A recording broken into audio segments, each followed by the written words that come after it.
China has a modern face these days. Neon lights in the capital, sky cranes and construction everywhere, a warm capitalist gloss all over. The face may have had a do-over, but the system is the same. The events unfolding in Tibet and neighboring provinces right now are refreshing memories of the Tiananmen Square crackdown nearly 2 decades ago. Not all of China's great leap forward economically has erased the chilling and iconic image of that lone protester standing in the path of a file of army tanks, and the even greater turbulence of the Cultural Revolution. The Tibet crisis has provoked a worldwide response which threatens to spoil China's great coming out party, the Beijing Olympics. The Olympics are quite plainly intended, from China's perspective, to signal and symbolize its newfound strength and modernity, its fresh place as a truly great power on the world stage.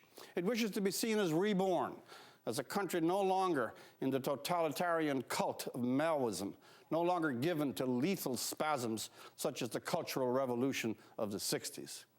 But if you listen to some of its current rhetoric flowing from Chinese authorities, it's fair to ask how much really has changed. Take its campaign against the Dalai Lama, one of the most peaceful, long-suffering, genuinely humanitarian leaders on the face of the earth. The description of him by Chinese authorities is like something out of a bad, dated comic book.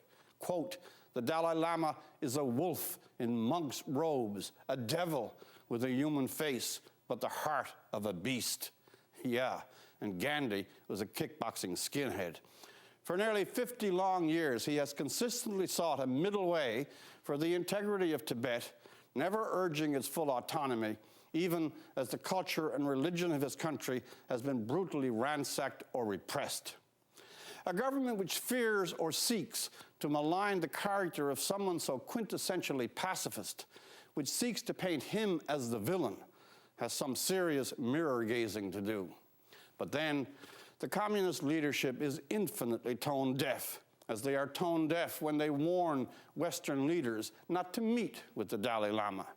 As too are their emissaries, it's worth noting, which we saw in Calgary this week, where members of the Chinese embassy there grabbed a 15-year-old Tibetan refugee who'd scaled the embassy's fence and held him for some hours, reportedly telling him, diplomatically it's assumed, that if he wore his pro-Tibet T-shirt in China, he would have been shot.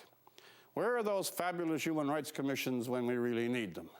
The question inescapably arises, should the world, or at least the democracies, attend the Beijing Games as if nothing is happening in Tibet? Are the economics of trade with China more important than registering disapproval over the suffocation of real human rights? These particular games are far more important to China as public relations, as propaganda, than they are to the world as a sports summit. But timidity at upsetting China will provide 100 rationalizations for everyone to simply go along, after muttering a few diplomatic rebukes so subtle as to be imperceptible, or a pro forma statement like the Prime Minister's today calling for restraint.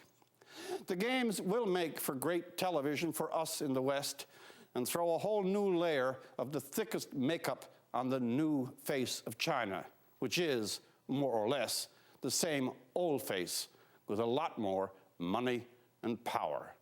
For The National, I'm Rex Murphy.